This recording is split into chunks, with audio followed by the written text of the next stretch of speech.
Bonjour à tous, on se retrouve peut-être pour la dernière partie de ce championnat du monde d'échecs entre Dingliren et Gukesh. Dernière partie à cadence classique, pour sûr, hein, en 4-7-7 on aura les départages de main. Ding qui envoie cavalier F3, D5, G3 et C5. Sur la rétie, Gukesh qui joue une Grunfeld inversée, Fou G2, cavalier C6, D4. Il joue tel Maxime Vachier-Lagrave, là, le champion du monde, avec un temps de plus, E6, euh, une position que Maxime joue au noir. Et sur le coup qui vient prendre le centre par pion prend D4, cavalier prend D4, E5, cavalier prend C6, pion prend C6. Ici, les blancs attaquent très fortement le centre avec C4, cavalier F6, cavalier C3. Position dure à jouer, hein, pour les noirs. Et donc, E6, petit roc, pion prend D4. On voit que Dingliren a joué tous les coups, hein, des membres de l'académie de D4, cavalier F3, G3, fou G2, petit roc. Et je vous dis toujours, si la dame peut venir au centre, si elle ne se fait pas attaquer par une pièce adverse. Donc on n'a pas peur ici de cavalier prend D4, dame prend D4. Il n'y a pas de pièces mineures qui viennent attaquer la dame. Et Gukesh va venir avec quasiment une nouveauté jouée seulement une fois par le grand maître cubain Arancibia ici, le coup cavalier G, E7.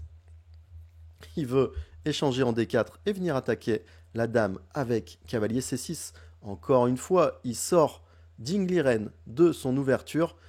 Très rare ce C prend D4. En général, là, on rentre plutôt dans une catalane avec cavalier F6, C4, D prend C4 par ordre de coup, mais une catalane spécialité de Vishwanathan Anand, mais pas du tout celle que Gukesh veut jouer. Et Gukesh, donc son équipe qui a préparé le cavalier GE7. Comment jouer? Alors ne faites pas ça chez vous, hein. Devant le fou, on a l'impression que c'est un très mauvais coup de développement. Euh, Ici, cavalier B3 est intéressant.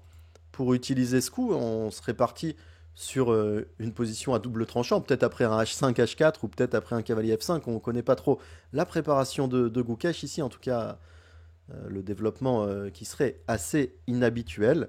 Ding qui va jouer C4, il joue pour le centre. On n'a pas peur de pion prend C4. En cas de pion prend C4, ici on aurait par exemple cavalier B5 très fort.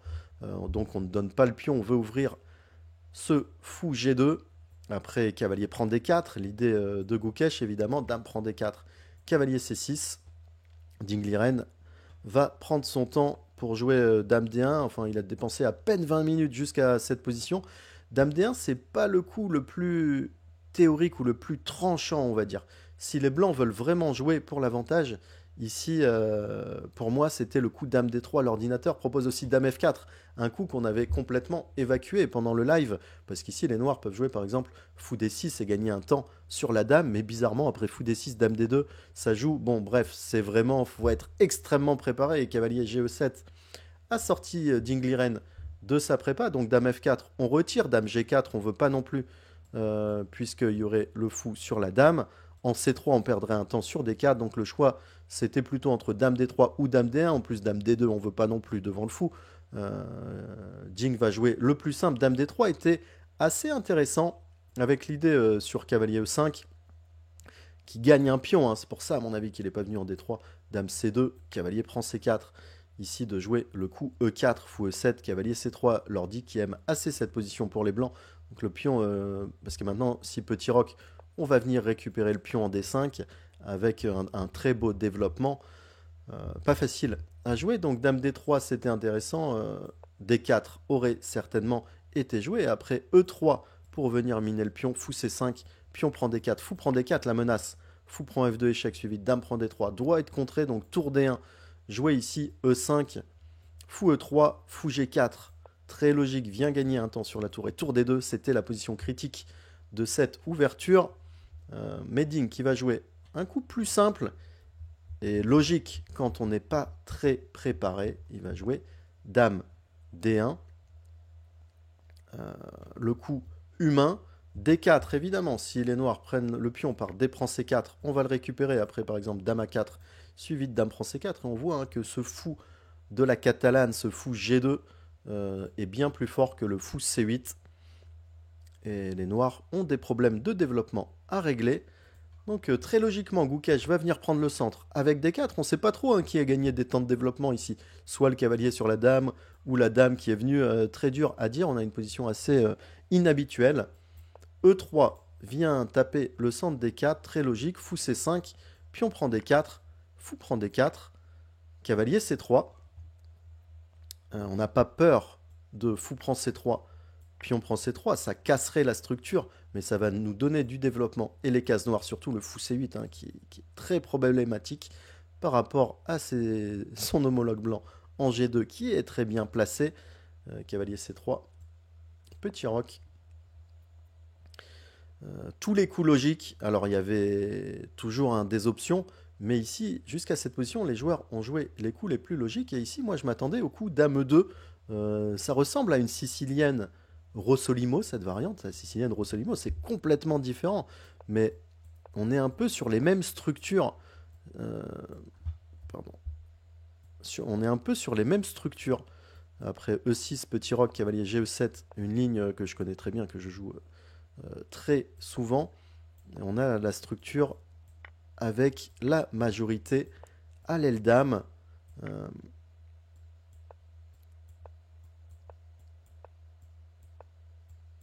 Et les blancs qui vont après un échange en D4, qui vont continuer avec G3 fou G2, très très similaire dans l'esprit euh, à cette partie de Dingliren. Si les blancs continuent ici après petit roc par le coup Dame 2, mais Dame 2, il y a une très très bonne défense, ça devait être la prépa de Gukesh, E5, tour D1, fou E6, et après fou E3, tous les coups logiques ici, il y a un très très bon coup, et ça semble mieux pour les blancs hein, positionnellement, mais Dame D7 est très fort, ça va menacer fou G4, ça déstabilise un peu cette tour en D1, donc par les coups les plus naturels, les blancs n'ont pas d'avantage. Fou G4, ça va soit provoquer F3, soit un échange de fou qui serait bon pour les noirs. Et ouais, position plutôt ok pour les noirs. Et Dingliren a dû s'en rendre compte ici après le coup petit roc. Et il va jouer cavalier B5. Donc il a réfléchi un peu avant. Hein. Il a réfléchi à ce moment de la partie. Il y avait d'autres coups comme A3, comme Dame H5, mais tout est très naturel. Pion prend, cavalier C3, petit roc. Il a dû se dire qu'après Dame 2, 5, il a peut-être trouvé ce Dame D7 et il part pour cavalier B5. Il force un peu les événements. Et ici, on s'attendait au seul coup, quasiment seul coup, E5 de Gukesh qui va louper. Ce coup E5, ça donne la paire de fous, mais ça permet d'avoir un bon pion passé en D4 et un petit peu plus de développement. Les cases noires qui sont les cases blanches qui sont pour les noirs, une idée comme fou F5, D3, cavalier D4 peut arriver. Alors moi, pendant la partie, ça me semblait quand même un peu dangereux. J'ai mis la position sur l'ordinateur après tour 1, fou E6, la position la plus logique. Et ici, il n'y a pas d'avantage. Et en fait, il aurait pu le trouver par élimination. Parce que le coup qu'il a choisi, fou B6, euh, est vraiment douteux ici pour deux raisons. Alors déjà, il y a un très bon coup, mais contre-intuitif. C'est le coup Dame 2. On se met sous le cavalier de D4. Après Dame 2, A6, tour D1. Ici, l'ordinateur qui va donner un petit avantage. Après fou D7, le coup fou prend C6, intermédiaire, B prend C6 et cavalier D6. Et les cases noires qui sont plus importantes que ces cases blanches et surtout le développement des blancs. Ok, contre-intuitif, on va pas se mentir, ça peut être loupé ou ça peut ne pas être hyper analysé pendant la partie. Par contre, ce qui aurait dû être joué ici, c'est la finale. Dame prend D8, tour prend D8 et fou E3. Et comme l'a noté notre très sympathique invité du jour, le champion de France et grand maître international Yannick Gozzoli, qui était avec moi sur le live pour cette partie, un grand merci à lui, il a noté que certainement Dingliren a refusé, alors on ne sait pas pourquoi Gukesh est rentré dans cette finale, mais que Dingliren a dû refuser cette ligne à cause du coup A6 si le cavalier part en C3, cavalier E5, et ici on a un très bon développement pour les noirs, ils vont avoir le temps de jouer tour B8, fou D7, fou C6, mais après A6, il y avait un très très bon coup, je vous invite à mettre sur pause et à le trouver, le très bon coup qui gagne du temps, c'est tour FD1 Pourquoi? Parce qu'après pion prend cavalier, on a fou prend cavalier et on va utiliser le mat du couloir. Et cette tactique a dû être loupée par Ding Liren. Parce que la finale, c'était vraiment top pour lui, avoir une petite finale avec un petit avantage. Alors ici, il y a une défense assez incroyable, mais vu le temps de réflexion de 10 minutes de Ding Liren, c'était impossible de trouver. La défense, c'était cavalier E5, B3 et fou D7. Après cavalier D6, si fou prend B7, tour à B8, suivi de fou prend B5. Mais cavalier D6, fou C6, cavalier prend B7, qui a l'air très bien pour les blancs. Après, fou prend G2, si je dis pas de bêtises, roi prend G2. Et tour D3, c'était une ligne compliquée, mais ce qui semble mieux pour les blancs. Hein. Ou peut-être tour D3 tout de suite. J'ai plus le coup exact ici. Tellement c'est dur et ça semble visuellement mieux pour les blancs. Moi, j'étais tellement sûr qu'ils partent sur, sur cette finale. Et ce tour FD1 loupé. Et pourquoi? Encore une fois, parce que là, on casse la structure, mais ce fou G2, hein, qui est incroyable, et on a des temps de développement, ça aurait été une partie à deux résultats, soit un petit avantage blanc, soit une nulle au final. Et le champion du monde va jouer B3, et il semble qu'il ait fait une erreur de calcul ici en jouant B3. Une deuxième erreur de calcul après B3. Gukesh joue A6, et on aime beaucoup les finales, mais on n'a pas envie de jouer, de perdre deux temps de développement avec Dame prend D8, Tour prend D8. Euh, et ici, après A6, ce qu'il a loupé, ça doit être cavalier D6, fou D4 intermédiaire qui vient attaquer la tour. Je pense qu'il a loupé ça. Fou prend C6, ok, Dame prend D6, tout va bien pour les noirs. Euh, Puisqu'à la caméra, il semblait vraiment pas bien après A6. Et il va choisir de jouer cavalier C3. Donc il se remet de son erreur. Il joue cavalier C3, fou D4, fou B2. La position qui est à peu près égale maintenant. E5, bien joué, Gukesh qui vient prendre le centre, qui renforce la case D4. Ici, un très bon coup de Ding Liren, le coup Dame D2. Euh, un peu la dame qui, a pas, qui normalement vient pas ici. Alors fou prend F2, ça va pas, il y a Dame prend F2. Mais là, c'est normalement une mauvaise case pour la dame, puisqu'on se dit qu'une tour va arriver sur la case D8 et qu'il faudra la bouger. Mais on a une très belle case en D5. Donc en fait, D2, c'est mieux que C2 ou E2, ou potentiellement un cavalier pourrait arriver en D4 pour nous déloger. Donc très joli coup Dame D2, et c'est pas la première fois. C'est sa case, la case de la dame de Ding Liren en D2, comme dans la partie où il avait précédemment les blancs. Après, fou E6, un bon coup. Mais Dame A5 était peut-être un petit peu plus précis, qui profite du clouage. Et surtout, on attend avec ce fou C8, parce que le coup le plus naturel pour les blancs, c'est ici de mettre une tour en D1. Et en cas d'arrivée d'une tour en D1, le fou pourrait arriver en G4. Ok, mais Dame F5, A5, c'est plus un coup tactique, un coup qu'on attendait du coup de côté Gukesh. Mais il va jouer fou E6, pas mal aussi, il renforce la pression sur cette case D5 et il en profite tout de suite après cavalier D5, qui est un bon coup pour jouer B7, B5. Si pion prend B5, fou prend D5, pion prend B5, pion prend B5, mais la case D5 ne devient plus une case très, très forte. Et les blancs qui menacent un petit peu de faire pareil. Hein. Alors on va voir ça. Cavalier D5, B5, très bon coup de Gukesh. Et on pouvait s'attendre à la riposte côté Ding Liren avec par exemple fou prend D4, cavalier prend D4 et F4. Déstabiliser E5, tu veux déstabiliser C4, je déstabilise E5, une bataille pour les cases. Mais ici on va être très surpris. Donc il y avait soit cette idée, fou prend D4, cavalier prend D4, soit simplement le coup que je préconisais, tour à C1. Alors évidemment, B5, très belle idée pour euh, casser un peu la structure blanche, qui n'avait qu'un îlot. Ce pion C4 qui est passé, mais qui est tout de même un petit peu affaibli.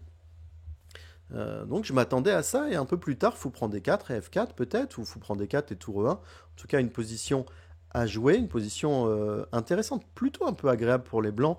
Alors on n'avait pas de découverte à passe de cavalier F6, dame prend F6, fou prend C6, parce que peut-être avec une tour en 8 pour attaquer les deux tours, mais ici on pourrait pas prendre le pion en B5, il y a le fou qui va venir en H3 rapidement, par exemple tour à C8, CB, AB, fou prend B5, fou H3, trop d'attaques sur le roi blanc.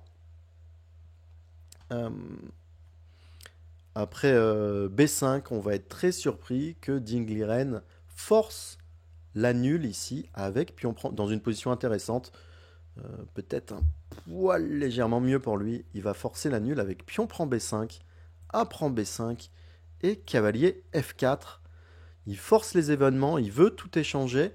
Et peut-être sous le coup de... Je vous ai dit que son coup B3, il semblait affecté euh, par le coup B3. Il y a une grosse erreur de calcul. Et il se dit, ok, on remet tout à demain. Allez, on évacue cette partie, on remet tout à demain. On échange tout. Puis on prend F4, fou prend C6, fou prend B2, dame prend B2, tour à B8. Euh, alors on est très très très proche de la nulle ici, mais positionnellement ça reste un tantinet mieux pour Gukesh. Est-ce que tantinet serait pas le mot pour votre commentaire? Mais un poil mieux. Pourquoi? Euh, la structure. La structure tout simplement qui...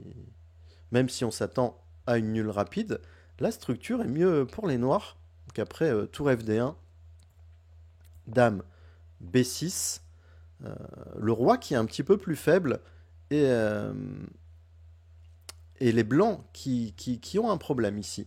Regardez, le problème, c'est qu'on ne peut pas jouer A2, A4. Le coup logique, le coup qu'on a envie de jouer, puisqu'après B prend A4, on ne pourrait pas reprendre du pion à cause du clouage. Avec la dame n'importe où autre part, eh bien, on jouerait A4 et le pion serait assez fort. Mais ici, les noirs qui menacent B5, B4 avec contenir ces deux pions blancs avec ce seul pion B4. Et en cas d'échange, par exemple B4 A3, pion prend A3, tour prend A3, le pion B3 resterait faible sur la colonne B. Donc des tout petits soucis à régler côté d'Ingliren, mais bon, 47 minutes à jouer, on est au 23e coup, rien de grave. Tour FD1 bien joué, dame B6, fou F3, alors c'est le coup que j'avais prévu, l'autre option c'était d'essayer de forcer les échanges avec fou D7. Tout est nul ici, et c'est un tout petit peu de précision pour les blancs, et ça sera nul. Mais ouais, j'ai senti qu'il n'a pas envie de laisser ce roi faible. Sait-on jamais, il peut y avoir des F3, alors ça marche pas du tout ici, F3 on viendrait l'attaquer, mais je comprends totalement que Jingliren n'ait pas envie d'échanger le fou par fou D7, alors fou D5 les noirs pourraient l'éviter, mais il part pour fou F3, très logique. Gukash qui a mis quand même un peu de pression en laissant ce pion F4 sans prendre en G3. Ce fou F3 vient menacer les échanges de dames. Alors notre structure est un tout petit peu inférieure, mais si on échange les dames ou les fous, ça va devenir assez facile à défendre sur la partie précédente. On rappelle que le mieux qui puisse arriver ici pour les noirs, c'est d'échanger ce pion contre les deux pions et de se retrouver à tour 3 pions contre tour 2 pions de ce côté de l'échiquier si on arrive à échanger les fous et les dames. Donc ouais, il n'y a aucun risque. Fou F3, menace dame D4, qui vient attaquer menace l'échange, chantage à l'échange pour retirer ce pion G3. Mais Gukesh qui va très bien jouer, F prend G3, H prend G3. Alors, le pion actif sur le roi blanc est parti, ça soulage Dingliren, mais B4, et on a une belle structure, le pion qui contient ces deux pions A et B. L'idée de tour FD1, c'était par exemple après FG, HG, ou si les noirs gardent le pion, de jouer tour D8, l'idée de Ding de fou F3, c'était tour prend D8, tour prend D8 et tour D1. Mais même cette finale, après tour prend D1, fou prend D1, dame D6 vient attaquer le fou, fou F3, B4, alors elle est nulle facilement, mais on voit que positionnellement, ce pion tient ces deux pions, pion et dame, ici un tout petit avantage, nul, mais la partie devrait se terminer par la nulle rapidement. Mais Gukesh va choisir autre chose, on s'attendait à ça. Après FG, HG et B4 aussi, très intéressant. Refuse les échanges et maintient la pression, très bien joué. Euh, Jingliren ici va partir pour une position inférieure mais nulle. Il peut jouer simplement tour D2 suivi de tour D1 et attendre un petit peu. Mais il va essayer de forcer les événements après A4. Pion prend A3, tour prend A3, ce pion B3 qui devient très faible. G6, très bien joué. Il veut parfois jouer H5, H4. On joue contre le roi blanc, hein, qui est affaibli, et on joue de notre côté fort, où on a la majorité de pions. Ding Liren, qui, dans cette position, va complètement forcer les événements avec Dame D4. Il est prêt à sacrifier un pion pour rentrer dans une finale totalement nulle. Dame B5, B4, Dame prend B4, Dame prend B4, tour prend B4. Tour A8, on échange le maximum de pièces, tour prend A8, fou prend A8, et on se retrouve... alors c'est quand même une concession, hein, mais totalement nul. Si on échange les fous ou les tours, c'est nul. Alors on s'attend à ce que Gukesh pousse un petit peu, et il va la pousser un petit peu, il joue G5. J'évalue cette position à 95% de nul, 5% de gain Gukesh, surtout parce qu'il reste que 22 minutes à Ding, et qu'il semble un petit peu fébrile quand même. Ok, c'est dans une position un peu supérieure où il tente de forcer la nulle. Il vient ici se mettre un petit peu dans les problèmes. J'avais réussi à battre avec le même rapport matériel le champion du monde des moins de 20 ans, Adam Kozak, qui avait quasiment 2600 points Elo au championnat d'Europe 2023. Mais le pion F2 était en H2, ce qui mettait un peu plus de pression sur le roi. Ici, avec le pion F2, ça devrait être assez facile. Fou D5 propose les échanges. Gukesh qui joue très bien, hein, ce G5 qui prend l'espace. Il vient en G6 pour protéger F7, tour C1, roi G7, tour C7, fou G6, très bien joué, tour C4. Alors ici, tour B1, échec. Gukesh qui a pris du temps pour évaluer tout de même cette finale. On ne sait jamais, ça met une petite pression un peu désagréable, mais ici ça serait nul. Après, tour B1 échec, roi G2, tour E1, très bon coup, il vient tenir cette case 4, tour B4, H5, il prend l'espace. Les idées, ça va être pas de jouer H4, mais de jouer G4, roi H6, roi G5, et ensuite H4. Il veut prendre l'espace et avancer sa majorité, hein, sur le roi. Il est obligé d'échanger quelques pions et pas les pièces. Tour A4, tour E5. Alors attention aux petites tactiques, hein. Après les tours D4, il y a toujours ces tactiques, tour prend, fou E4, échec. Attention à tout ça. Fou F3, roi H6, très bien joué. Il prépare G4, roi G5, il prend la 5e rangée. Roi G1, tour E6. Alors vous voyez la jauge, hein, c'est totalement égal encore. Mais dans ces finales, on essaie d'avancer pas à pas et éviter, la seule idée de Gukesh, éviter les échanges et améliorer un petit peu sa position, prendre toutes ses chances. Bonne défense, hein, de Ding Liren qui attend. Le roi qui vient en G5 et avec 21 minutes à la pendule ici, plus 30 secondes par coup, Ding Liren va jouer le très bon coup et prendre la très bonne décision de jouer F3. Le risque, si on attend un maximum, c'est que les noirs se retrouvent avec, avec cette structure et tout d'un coup on va jouer F4, F3, on va créer de grosses menaces sur le roi blanc, et à un moment les blancs vont devoir sacrifier le fou contre les pions noirs. On va se retrouver dans une finale tour fou contre tour, alors qui est nul, mais tout de même un peu désagréable à défendre, surtout quand on est fatigué au bout d'une longue défense. Donc F3, très bien joué ici, côté Ding Liren. Il vient se donner un peu d'espace pour le roi. F5, bon coup aussi. F prend G4, alors pas le préféré des ordis qui préfère F4, mais ici, après roi H6, on peut se dire le fou c'est un pion, mais pas du tout. Cette position est très dure à jouer pour les blancs parce qu'il va y avoir des idées de H4. On va saper le défenseur du pion F4 et le fou va se remettre en jeu. Donc de gros problèmes techniques, alors de gros, pas si gros, mais des problèmes techniques désagréables dans cette finale. F prend G4, on aime beaucoup. H prend G4, tour B4, allez on se met en mode d'attente. Toujours, hein, les échanges qui sont favorables aux blancs, le roi qui va pas pouvoir monter pour cette raison. Fou F7, roi F2, ça devient le seul plan, hein, de venir avec le fou sur la case 4, le plan que je proposais à Yannick pendant le live. Alors on essaie d'améliorer petit à petit, hein, la position qui est nulle, mais c'est le seul plan. Pour, si on échange le fou sur la case E4, après un fou prend E4, pion prend E4, on aurait un pion passé. Alors il faut évidemment améliorer la tour, le roi, tout améliorer. Mais c'est notre idée. Encore une fois, si on échange les fous ici, eh bien la nulle est assez aisée euh, côté défense avec le pion de moins. Alors, roi F2, bien joué. Tour D2, roi G1, il attend. Roi F6, tour B6. Allez, on illustre ici avec roi E5, tour B5. Le roi qui ne peut pas venir, il y a F5. Donc, bien joué côté Gukesh qui répète les coups une fois. Tour B4, fou E6.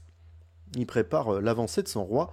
Tour A4, très bien joué. Tour B2, la meilleure case. Fou A8, alors on n'aime pas trop cette case, mais encore une fois, on n'aime pas trop non plus les cases G2 et H2, puisque parfois on va se mettre sous le coup d'un sacrifice de qualité, et ce petit tour prend G2 et fou D5 échec. Donc Ding qui préfère garder le fou en A8. Pareil en C6, il va empêcher les échecs latéraux de la tour, qui choisit cette case A8, roi F6, et ici tour F4. Pourquoi changes-tu de défense? C'est exact. Dès que ça a été joué, j'ai dit pourquoi il joue tour F4? Le coup du chat. Un coup du chat qui a proposé pourquoi on ne jouerait pas de tour F4 pour attendre, mais la tour qui va être passive en F4. Et pourquoi venir sur cette case? On peut, en fait, attendons, hein, même si on n'aime pas trop un fou G2. Ici, sur les rois E5, on pourrait lancer les échecs sur les fous C4, les fous F1. Sur roi E3, tour A3, tour B3, on échangerait. euh, Alors, attention. Peut-être que cette finale avec le roi en E3, elle est gagnante. Et peut-être que ça lui a pas plu, mais après tour B3, on aurait tour A1. À vérifier, hein, parce que les échanges de pièces, dès que le roi est très actif, il faut y faire très très attention. Mais ici, ça serait nul, une politique d'attente. Mais il n'a pas de temps que ça autant, à la pendule Dingliren. Et il joue assez vite et il va changer de défense avec ce tour F4, alors qu'il pouvait encore attendre que les noirs jouent fou A2, fou B1 et qui montent le roi voilà, pour jouer un peu les défenses tactiques. Ici, il change, il fait tour F4, roi E5, et ici, et ici. Le fameux, ça va être le fameux, vous allez voir la jauge, et je vous invite à mettre pause et trouver l'introuvable après tour F2, joué en 30 secondes par coup, il a dû le jouer en 10 secondes. Et là, je vous explique pas, au bout de 30 secondes ou 35 secondes, la tête des deux joueurs à la caméra, très au noir ici, après tour F2. Et on va se mettre du côté du nouveau champion du monde après tour F2. La catastrophe, fallait continuer la défense passive, même si c'était pas si simple, hein. Mais les erreurs de Dingliren viennent d'avant. Ici, tour prend F2. La transition en finale de pion, ça aurait pu être un des exercices de l'académie Étienne Bacrot. Vous en avez plein dans ce style et c'est toujours très difficile à appréhender, hein, ces finales. Ça a l'air nul à premier abord, mais on calcule tout. Ça se calcule des finales. Et ici, après roi E3, roi E5, en fait, non, c'est pas nul, parce que si roi D3, F4, la menace F3, ou F prend G3 sur GF, roi prend F4, roi E2, roi G3. La finale de pion est gagnante. Cataclysme dans ce championnat du monde. On s'attendait à un départage. Eh bien, eh bien non. La défense, la muraille de Chine qui a cédé cette fois. Et bah, tout neveu, hein, à Dingliren, ça doit être terrible pour lui perdre le championnat du monde. Ok, mais perdre sur une telle gaffe, après psychologiquement, le début de partie était assez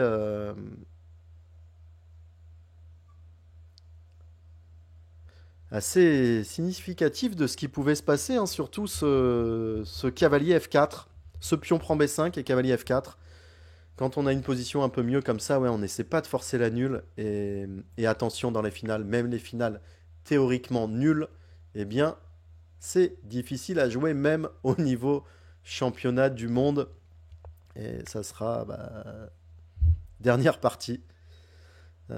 J'espère que vous avez apprécié suivre ce commentaire en live sur mes chaînes Étienne Bacro et Baki83A, que vous avez aimé ces récaps. Un petit commentaire, un petit like, ça fait toujours plaisir sur les vidéos YouTube et ça fait marcher la chaîne. J'espère que... J'espère que... Ouais, on est déçus. J'espère que Ding s'en remettra, qui a eu quand même pas mal de problèmes ces dernières années. On le félicite pour avoir montré quand même un tel niveau échiquier suite à ces 2 ans très difficiles. Il était remonté à très haut niveau, mais la pression finit par lâcher. Pourquoi il a joué Tour F2? Alors il pensait que cette transition en finale était nulle, et puis c'est pas de bol d'avoir le fou 1 à 8 qui est bloqué. Il pensait qu'elle était nulle cette transition en finale, et il voulait récupérer la deuxième rangée. C'était de toute façon pas une très bonne idée. On le sentait fébrile sur cette finale. Et je vous dis à bientôt pour... et là, je peux finalement faire mon contrôleur, la championnat du monde qui se termine sur cette position de finale de pion. Je vous dis à très bientôt pour de nouvelles parties, de nouvelles aventures sur l'échiquier. Ciao à tous.